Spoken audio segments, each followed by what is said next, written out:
विपक्ष म्हणून या 4 राज्यात मला मान्यता मिळाली. गेली 40 वर्ष मी घरी गेलो नाही. घर नाही, दार नाही, संसार नाही, बायका नाही. लोकवर्गणी तर मी चालवतो, गुप्ते साहेबांना नाही. कारण मला सांगितलं की बरेच उपरा आहे, हे आहे. माझी विनंती आहे, मी एका देशाचं नेतृत्व करतो, एका पक्षाचं नेतृत्व करतो.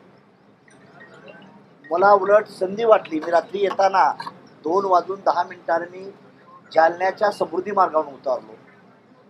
परत नांदेडला देखील समृद्धी मार्ग येतोय, पण विटेकर साहेब परभणीलाच समृद्धी मार्ग काय आहे? म्हणून मला जेवढा विकास करण्यासाठी जेवढा वेळ द्यायचा आहे, मी एका पक्षाचा अध्यक्ष आहे. नॅशनल लीडरमध्ये मी बसू शकतो. मोदी साहेबाला विनंती करू शकतो, अजितदादाला विनंती करू शकतो, एकनाथ शिंदेंना विनंती करू शकतो.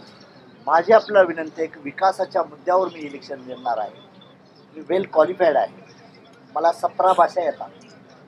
17 भाषा 27 राज्यामध्ये कमी अधिक प्रमाणात माझं संघटन आहे. 4 नगरपालिका माझ्या गुजरातला आहे. परभणीत माझा एक आमदार आहे, रत्नाकर मुंडे. मी हे नम्रपणे का सांगतोय, ते सारं बनवायला एका दिवसात होत नाही. डेडिकेशन, डेव्होशन आणि डिटर्मिनेशन लागतं.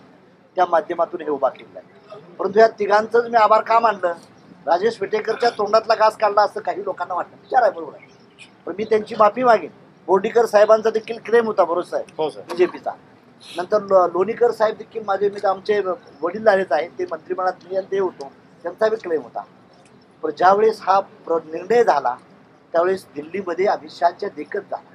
मी म्हणतोय असं नाही गुट्टे साहेब, एकनाथ शिंदे, देवेंद्र फडणवीस आणि अजितदादा शिकाला अजितदादाची बसलो. त्यावेळेस त्यांनी सांगितलं की महादेव जानकरांना आपण एक सीट देऊया आणि मी माझ्या चिन्हावर लढणार आहे. नम्रपणे मी सांगतोय. म्हणजे तुम्ही मला आग्रह केला, परंतु मी जे झोपडं बांधलेलं आहे छोटं तुमच्या आधारानं, तुमचं बंगलं आहेत, तिघांचं महाल आहेत, शिंदे साहेबांचा, विटेकर साहेबांचा, राम भरोसे साहेब तुमचा, तर माझी झोपडी आहे. त्या झोपडीतून महाल व्हावा ही माझी अपेक्षा. मी आलेलो आहे, तुमचा मला आधार पाहिजे. आणि मला पैसा कमवण्यासाठी मी नाही आलो, बिलकुल नाही. रेल्वे स्टेशनवर देखील झोपवू शकतो. आणि तुम्हाला आता माझी प्रचार यंत्रणा कळत. आजच मी विटेकर साहेब तुमच्या इथं असेल नाही तर मी कुठतरी लहाने काकाच्या मळ्यात वस्तीवर कामाला थांबणार आहे. मी काय काळजी करणार. म्हणून माझी तुम्हाला विनंती आहे, विकासाच्या दृष्टीनं माझ्या जे जे होईल, बारामतीला पवारसाहेबांच्या माध्यमातून काही डेव्हलपमेंट झालेलं आहे, रायबरेलीला सोनिया गांधीच्या माध्यमातून झालेलं आहे, आणि गांधीनगर आणि वाराणसीला मोदी साहेबांनी केले आहे. त्याच धर्तीला परभणी नेऊन ठेवण्याचा मी प्रयत्न करीन. एवढा असं माझ्याकडे पैसा बिसा काय नाही, परंतु हे कसं करता येईल, कसं दिल्लीतून सर्वात जास्त बजेट येईल, नांदेडचा विकास, लातूरचा विकास, संभाजीनगरचा, जालन्याचा विकास होतो, परभणीच का मागे राहते? काय कारण आहे?